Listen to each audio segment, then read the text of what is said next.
आकाशवाणी लखनऊ से प्रादेशिक समाचार।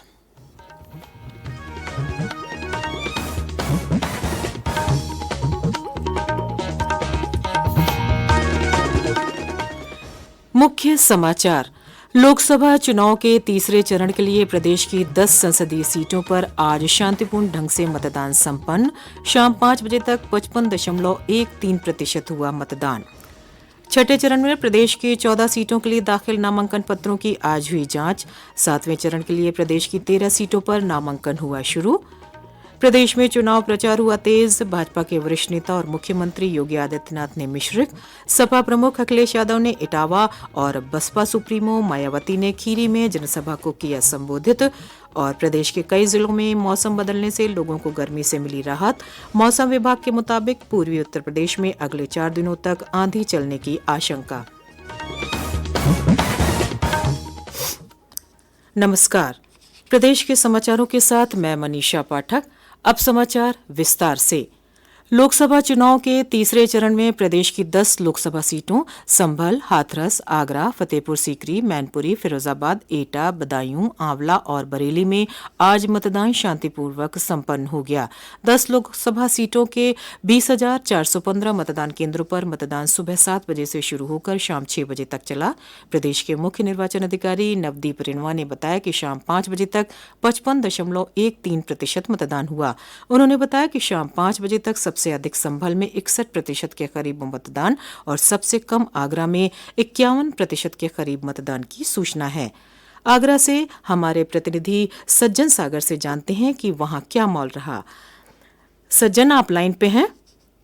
जी सज्जन, आगरा में इस फेज में सबसे कम मतदान होने के क्या प्रमुख कारण नजर आते हैं, आप बताएं।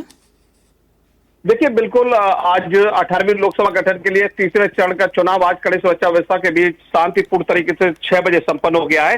लेकिन सबसे बड़ी बात यह कि इस बार का जो मतदान का जो प्रतिशत रहा वो थोड़ा सा कम रहा है, क्योंकि 2019 के मुकाबले ये कम देखा जा रहा है। मतदान प्रतिशत कम होने की मुख्य वजह सूरज की तपिश से जो लोग थे वो घरों से कम निकल पाए और वहीं कई जगह लोगों द्वारा मतदान का बहिष्कार भी किया गया, जिससे मतदान प्रभावित रहा। लेकिन प्रशासन द्वारा लोगों को फिर समझाया भी गया और समझाने के बाद जब वो अधिकारियों द्वारा मतदान के लिए प्रेरित किया गया, उसके बाद मतदान जो है शुरू हो सका। तो इससे कहीं ना कहीं मतदान थोड़ा सा प्रभावित जरूर हुआ है। जी धन्यवाद सज्जन। इस चरण में कुल 100 प्रत्याशी चुनाव मैदान में हैं, जिनमें 8 महिला प्रत्याशी शामिल हैं। सबसे अधिक 13 प्रत्याशी बरेली और सबसे कम 7 प्रत्याशी फिरोजाबाद में हैं। बरेली से हमारे साथ जुड़ रही हैं हमारी प्रतिनिधि नाजिया अंजुम। लगता है अभी हमारा कनेक्शन उनसे नहीं हो पाया है। आइए आगे बढ़ें। इन 10 सीटों में से 2019 में संभल और मैनपुरी को छोड़कर 8 सीटें भाजपा को मिली थीं।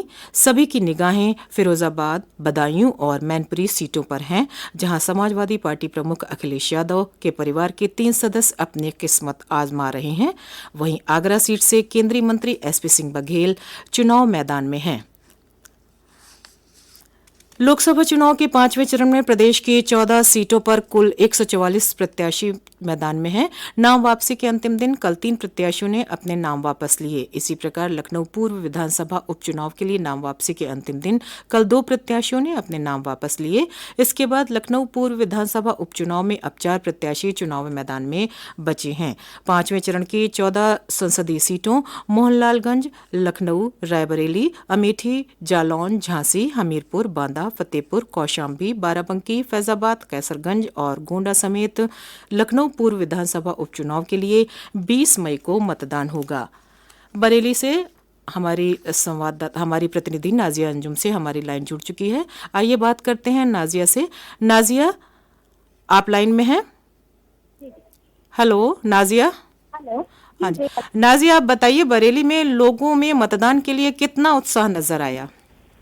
जी, बरेली में आज बरेली जिले में 2 लोकसभा सीटों के लिए बरेली और आंवला के लिए मतदान हुआ। मतदान जो है सुबह तापमान में काफी गिरावट के बाद भी जब सुबह मतदान शुरू हुआ तो काफी धीमी गति के साथ मतदान शुरू हुआ था। लेकिन 3 बजे के बाद जो है वोटरों में मतदान को लेकर काफी उत्साह देखने को मिला। 5 बजे तक बरेली और आंवला में मतदान प्रतिशत जो है वो लगभग 54% के पार पहुंच गया। मुझे लगता है कि फाइनल रिपोर्ट आते आते ये 7 सीटों तक पहुंचने का अनुमान लगाया जा रहा है। ठीक है, जिससे साबित होता है धन्यवाद कि नाजिया। मतदाताओं में नाजिया, धन्यवाद।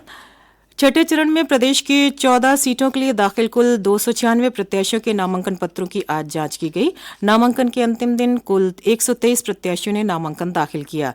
वहीं बलरामपुर जनपद की गैसड़ी विधानसभा उपचुनाव के लिए कुल 8 प्रत्याशियों ने नामांकन किया है। नामांकन पत्रों की जांच के दौरान लालगंज लोकसभा सीट पर 4 प्रत्याशियों के नामांकन पत्र आज निरस्त किए गए। वहीं इस सीट पर 7 प्रत्याशियों के नामांकन वैध पाए गए। उधर आजमगढ़ सीट पर भाजपा प्रत्याशी दिनेश लाल यादव निरहुआ, सपा प्रत्याशी धर्मेंद्र यादव और बसपा प्रत्याशी मसूद अहमद समेत 9 प्रत्याशियों के नामांकन पत्र वैध पाए गए। वहीं इस सीट पर 20 प्रत्याशियों के नामांकन निरस्त किए गए हैं। इस चरण के लिए नाम वापसी की अंतिम तिथि 9 मई है। छठे चरण में सुल्तानपुर, प्रतापगढ़, फूलपुर, इलाहाबाद, अंबेडकर नगर, श्रावस्ती, डुमरीगंज, बस्ती, संत कबीर नगर, लालगंज, आजमगढ़, जौनपुर, भदोही और मछली शहर संसदीय सीट के अलावा बलरामपुर की गैसड़ी विधानसभा उपचुनाव के लिए 25 मई को मतदान होगा।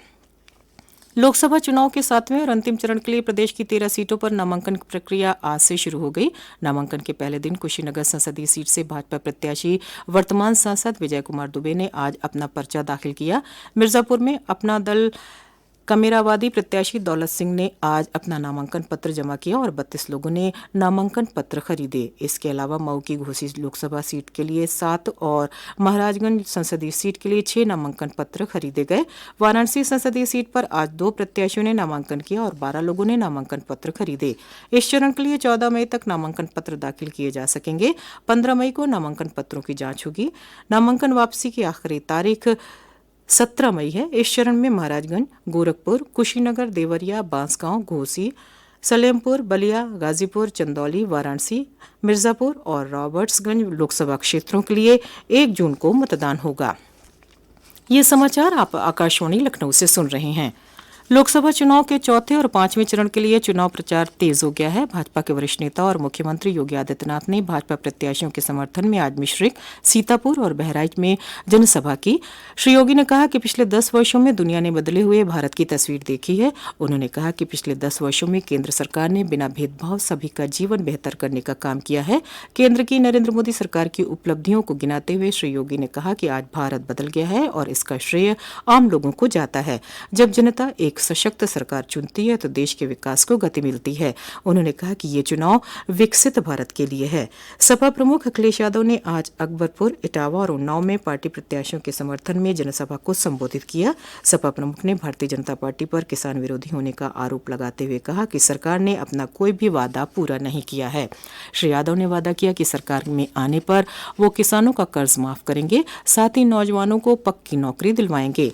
बहुजन समाज पार्टी की राष्ट्रीय अध्यक्ष मायावती ने आज खीरी लोकसभा क्षेत्र में जनसभा कर पार्टी प्रत्याशियों को जिताने की अपील की। राशन वितरण पर निशाना साधते हुए मायावती ने कहा कि प्रधानमंत्री नरेंद्र मोदी अपनी जेब से राशन नहीं दे रहे हैं। जनता से जो टैक्स वसूला जाता है उसी से ही सरकार राशन दे रही है। भाजपा की अब कोई भी जुमलेबाजी और गारंटी काम नहीं आने वाली है। कांग्रेस महासचिव प्रियंका गांधी वाड्रा ने आज रायबरेली में स्थानीय कार्यकर्ताओं से मुलाकात की और कांग्रेस प्रत्याशी राहुल गांधी के चुनाव से संबंधित कार्य योजनाओं पर चर्चा की। अपना दल एस ने आज 2 लोकसभा सीटों के लिए प्रत्याशियों की घोषणा की। केंद्रीय मंत्री अनुप्रिया पटेल मिर्जापुर से चुनाव लड़ेंगी। वहीं रॉबर्ट्सगंज सीट से विधायक रिंकी कोल को पार्टी ने अपना प्रत्याशी बनाया है। गौरतलब है कि अपना दल एस को भाजपा के साथ गठबंधन में 2 लोकसभा सीट मिली हैं। प्रदेश के कई जिलों में मौसम बदलने से लोगों को गर्मी से राहत मिली है। कुशीनगर, महाराजगंज और गोरखपुर सहित पूर्वी उत्तर प्रदेश के कई जनपदों में सुबह से ही बादलों की आवाजाही के साथ ही हल्की बारिश भी कुछ जगहों पर हुई है। मौसम विभाग के मुताबिक अगले 4 दिनों तक पूर्वी उत्तर प्रदेश के अलग अलग स्थानों पर बिजली चमकने और धूल भरी आंधी चलने की आशंका है। अंत में मुख्य समाचार एक बार फिर। लोकसभा चुनाव के तीसरे चरण के लिए प्रदेश की 10 संसदीय सीटों पर आज शांतिपूर्ण ढंग से मतदान संपन्न। शाम 5 बजे तक 55.13% हुआ मतदान। छठे चरण में प्रदेश की 14 सीटों के लिए दाखिल नामांकन पत्रों की आज हुई जांच। 7वें चरण के लिए प्रदेश की 13 सीटों पर नामांकन हुआ शुरू। प्रदेश में चुनाव प्रचार हुआ तेज। भाजपा के वरिष्ठ नेता और मुख्यमंत्री योगी आदित्यनाथ ने मिश्रिख, सपा प्रमुख अखिलेश यादव ने इटावा और बसपा सुप्रीमो मायावती ने खीरी में जनसभा को किया संबोधित। और प्रदेश के कई जिलों में मौसम बदलने से लोगों को गर्मी से मिली राहत। मौसम विभाग के मुताबिक पूर्वी उत्तर प्रदेश में अगले 4 दिनों तक आंधी चलने की आशंका। इसी के साथ प्रादेशिक समाचारों का ये बुलेटिन यहीं समाप्त हुआ। नमस्कार।